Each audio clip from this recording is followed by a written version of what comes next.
अब मैं आदरणीय वकील साहब से निवेदन करूंगा कि मंच संचालन करें और सबसे पहले ये बताएं कि ये गणतंत्र दिवस क्यों मनाया जाता है।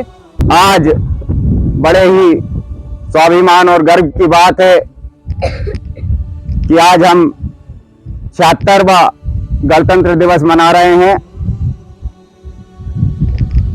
गणतंत्र दिवस क्यों मनाते हैं वैसे तो अधिकतर लोग जानते होंगे, लेकिन फिर भी मैं थोड़ी सी अपनी बातों से प्रकाश डालता हूं जिनको अगर जानकारी नहीं है तो 15 अगस्त 1947 के दिन के बाद भारतीय इतिहास में अगर कोई सबसे अधिक महत्वपूर्ण दिन है तो वह है 26 जनवरी। 15 अगस्त 1947 को हमारे देश को 200 वर्षों की गुलामी के बाद स्वतंत्रता प्राप्त हुई थी।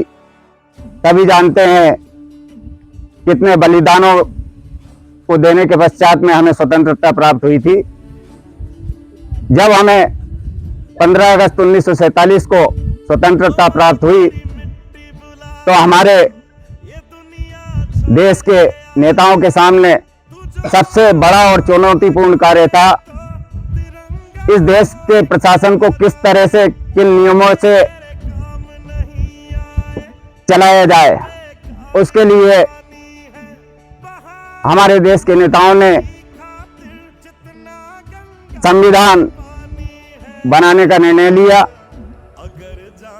2 साल 11 माह और 18 दिन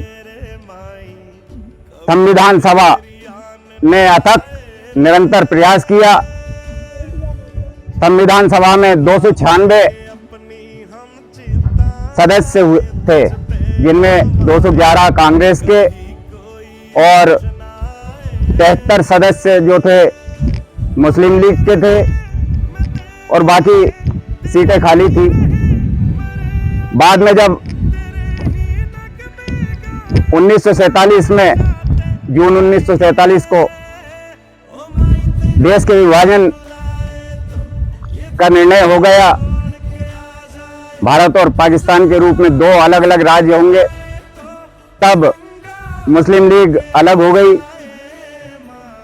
और बाकी जो हमारे संविधान सभा के सदस्य थे, प्रारूप समिति का अध्यक्ष आदरणीय डॉक्टर भीमराव अंबेडकर जी को बनाया गया, संविधान सभा का अध्यक्ष डॉक्टर राजेंद्र प्रसाद जी को बनाया गया और सभी सदस्यों ने 2 वर्ष 11 माह और 18 दिन निरंतर अथक परिश्रम किया।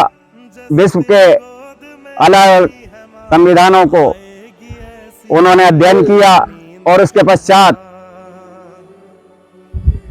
लगभग 8 बार उस प्रारूप में संशोधन हुआ, बार बार बहस हुई और तब जाकर ये हमारा संविधान का अंतिम प्रारूप स्वीकार किया गया।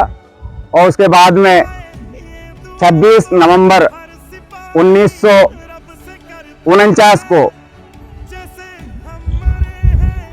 संविधान का कई प्रावधान तो उसी दिन प्रवृत्त हो गए थे, लेकिन पूर्ण संविधान जो 26 जनवरी 1950 को प्रवृत्त हुआ।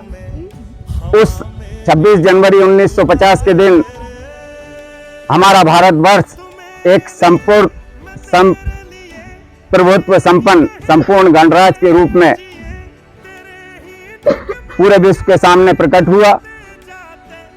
इस कारण से हम 26 जनवरी का पर्व गणतंत्र दिवस के रूप में मनाते हैं।